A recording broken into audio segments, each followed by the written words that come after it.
पात्रता परीक्षा में पूछे जाने वाले 15 प्रश्नों को लेकर उपस्थित हुआ हूं, जो मनोविज्ञान साइकोलॉजी से संबंधित हैं। प्रश्न संख्या 136 से 150 तक है।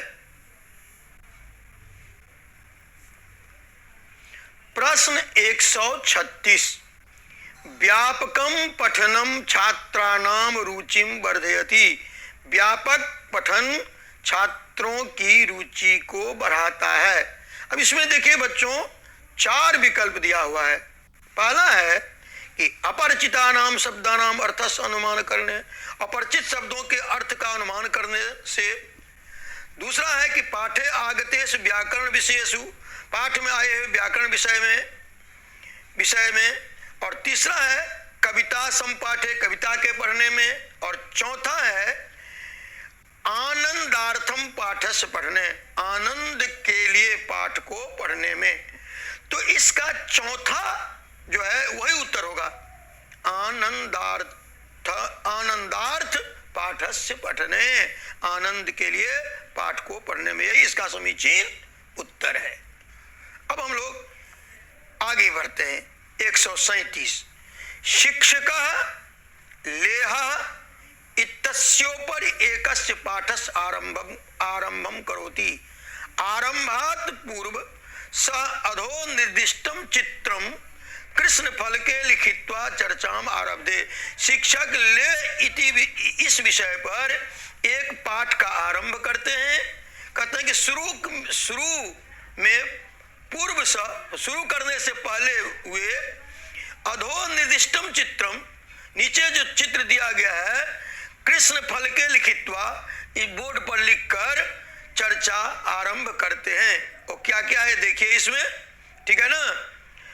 प्रसिद्ध स्थानानि खाद्यम संस्कृतिश्च, बीच में लेह वातावरणम भाषा, कृष्ण फल के शिक्षकेन विरचितम एतत् चित्रम अस्ति। कृष्ण फलक में शिक्षक के द्वारा जो लिखा गया है ये चित्र है। अब देखिए चारों, राज्य मानचित्रम, राज्य का मानचित्र है। संकल्पना मानचित्रम, संकल्पना का मानचित्र है।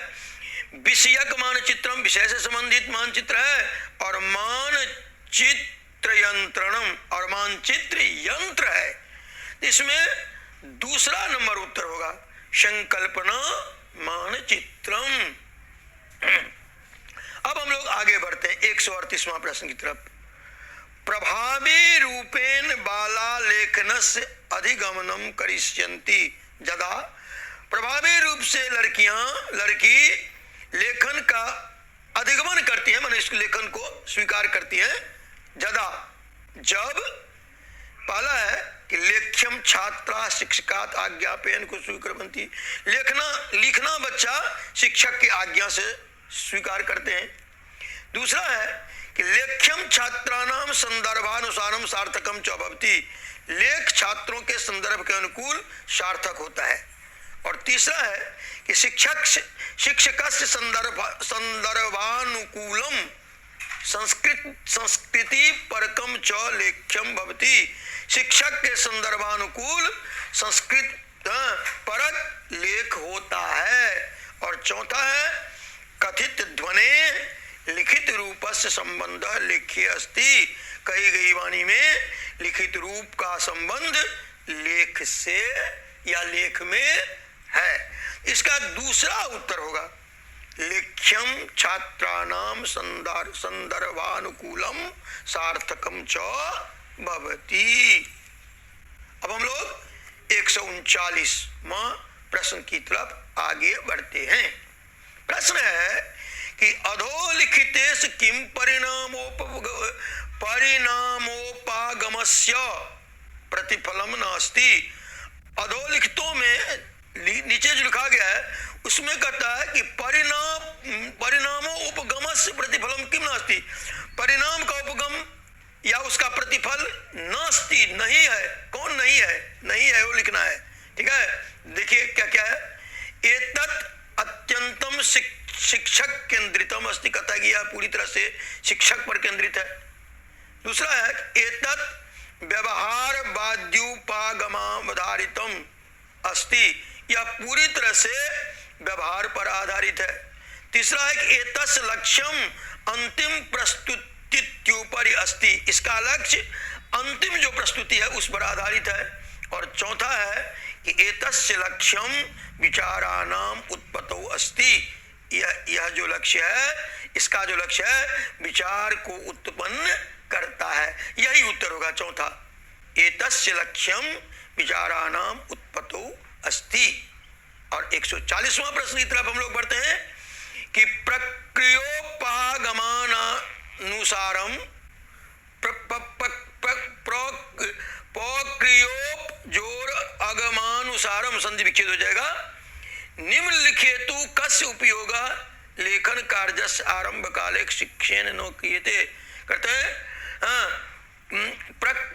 प्रक्रियोपागमानुसार, प्रक्रिया के उपयोग के अनुसार निम्नलिखित में से कौन सा उपयोग लेखन कार्य के लिए शुरू में शिक्षक के द्वारा नहीं किए जाते हैं।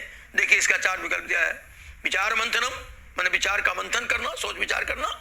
टिप्पणी लेखनम, अपना विचार देना, टिप्पणी लिखना। प्रारूप लेखनम, उसका प्रारूप तैयार करना, पहले जो लोग तैयार करते हैं। और संशोधनम, संशोधन करना। इसमें दूसरा उत्तर होगा, क्या होगा, भाषा कक्षाया अभिन्नंग रूपेण स्यात् जता। इसका अर्थ है कि पात्र का अभिनय, पात्र का अभिनय मैंने जिसको अंग्रेजी में एक्टिंग कहते हैं, रामायण में राम करते हैं, हनुमान जी करते हैं, सब अपने अपने एक्टिंग को दिखाते हैं।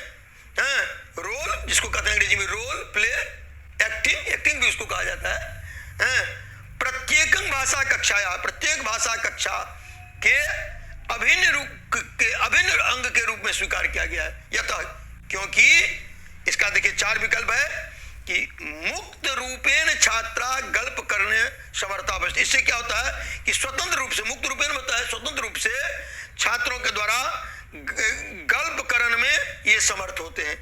ठीक है। और दूसरा है कि एतत् कथाया प्रबंधने प्रभावी साधन अस्ति, या कथा के प्रबंधन में पूरी प्रभावशाली साधन के रूप में होता है।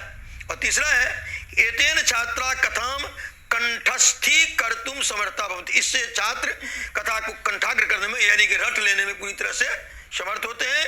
और चौथा है कि एतेन छात्रा सार्थक भाषाभिव्यक्तो समर्था भवन्ति, इससे छात्र सार्थक भाषा को अभिव्यक्त करने में समर्थ होते हैं। और यही होगा चौथा ही इसका उत्तर होगा कि एतेन छात्रा सार्थक भाषाभिव्यक्तो समर्था भवन्ति। अब हम लोग 142वें प्रश्न की तरफ आगे बढ़ते हैं। प्रदत्त विषयाम अधिकृत्य, संधि विच्छेद होगा, प्रदत्त विषयम जोर अधिकृत्य यदा छात्रा एकाम लघु कविताम रचयितुम निर्दिशति तदा स, दिए गए विषय को ध्यान में रखकर जब छात्र के द्वारा एक छोटी सी कविता रची जाती, रचयितुम निर्दिशति, छोटी सी कविता रचने का निर्देश दिया जाता है, तदा स, तब वो क्या करते हैं। तो देखिए 4 विकल्प दिया गया है। सर्जनात्मक चिंतन करोति, तो वह सर्जनात्मक चिंतन करता है, मन से पूरी तरह से सोच विचार करता है। और दूसरा है कि समानाभूतिक चिंतनम करोति, ठीक है, इम्पेटिक थिंकिंग, माने अपने स्तर से वह सोचता है। ठीक है। और तीसरा है कि सहानुभूतिक चिंतनम करोति, सहानुभूति चिंतन मतलब हुआ कि किसी के द्वारा उकसाए जाने पर या किसी के द्वारा अभिप्रेत करने पर, सिंपैथेटिक माने किसी के कहने पर, कुछ इंस्ट्रक्शन देने पर, ठीक है ना। और चौथा है कि सांस्कृतिक चिंतनम करोति, कल्चरल थिंकिंग करता है।